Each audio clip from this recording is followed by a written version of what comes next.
পাকস্থলী ক্যান্সারের 40 বছর বয়সে মারা যাওয়ার আগে বিশ্ববিখ্যাত ডিজাইনার এবং লেখক ক্রিস্টার রড্রিগেজ লিখেছেন, পৃথিবীর সবচেয়ে দামি গাড়ি ছিল আমার গ্যারেজে, কিন্তু এখন হুইল চেয়ার ব্যবহার করতে হচ্ছে। আমার বাড়িতে সব ধরনের ব্র্যান্ডের কাপড়, জুতা ও মূল্যবান জিনিস, কিন্তু এখন আমার শরীর হাসপাতালে দেওয়া ছোট কাপড় দিয়ে মোড়ানো। ব্যাংকে প্রচুর টাকা পেয়েছি, কিন্তু এখন সেই টাকা দিয়ে লাভ হচ্ছে না। আমার বাড়ি ছিল প্রাসাদের মতো, কিন্তু এখন হাসপাতালে 2 বেডে ঘুমাচ্ছি। 5 তারকা হোটেল থেকে এখন হাসপাতালে সময় কাটাচ্ছি, ক্লিনিক থেকে ক্লিনিকে যাচ্ছি।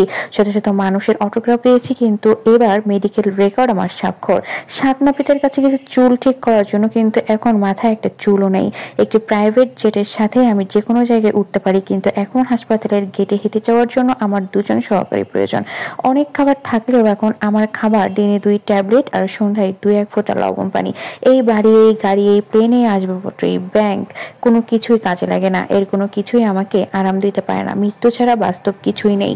তাই দুনিয়ার সকল অহংকার থেকে দূরে থাকুন, নিজেকে ভালোবাসুন। স্বাস্থ্যই সকল সুখের মূল।